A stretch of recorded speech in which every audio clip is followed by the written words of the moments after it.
সেদিন বেগম খালেদা জিয়ার মতোই তার ছেলে তারেক রহমানকে বলেছে যে তারা দেশের বাইরে চলে যান।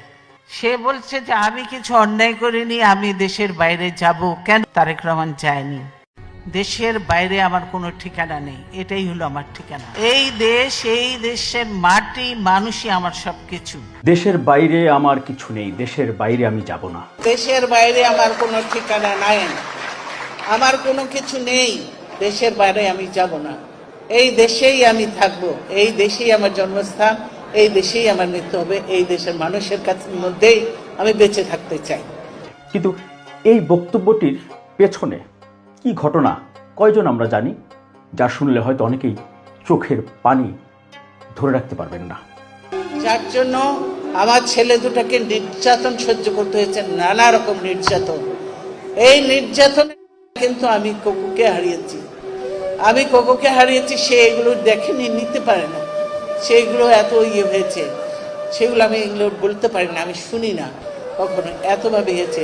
তারেক আল্লাহ রহমতে আল্লাহ বাঁচিয়ে দিয়েছে, দেখছে এখনো, কিন্তু তার পা নিয়ে সে এখনো পা ঠিক মতো করতে পারে না, এখনো ঘোরাতে হয়, তাও কষ্ট করছে, বিদেশে রয়েছে, কি করবে, চিকিৎসা নেওয়ার প্রয়োজন। তখন 2007 সাল ফখরুদ্দিন আহমেদ এবং মইনু আহমেদের সরকার, তত্ত্বাবধায়ক সরকার, যাকে 1/11 বিতর্কিত সরকার বলা হয়ে থাকে, সেই সময় বেগম খালেদা জিয়াকে দেশ থেকে তাড়িয়ে দেওয়ার জন্যে তার 2 ছেলেকে জিম্মি করে তাকে ঘায়েল করার চেষ্টা করেছিল।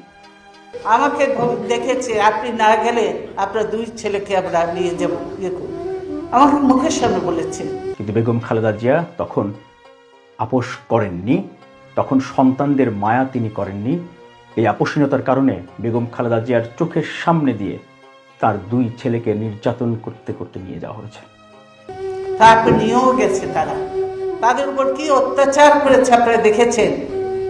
একজন তো সেই অত্যাচারের কাটিয়ে উঠতেই পারেনি বলে সে আর ফিরে আসলো না ওর কাছে। তারেক রহমান এখনো কিন্তু অসুস্থ, যে যায় সে দেখে, এখনো তাকে চিকিৎসা নিতে হয়। আল্লাহ তাআলা তাকে হায়াত দারাজ করুন। একজন মা তার 2 সন্তানকে দিয়ে দিয়েছেন, কিন্তু সেই মা এই দেশের সঙ্গে, দেশবাসীর সঙ্গে, দলের নেতাকর্মীদের ছেড়ে যাননি, আপোষ করেননি। আমি দেশের বাইরে যাইনি, তারা দেশের বাইরে যায়নি বলে আমার পরিবারকে এত সাফার করতে হলো।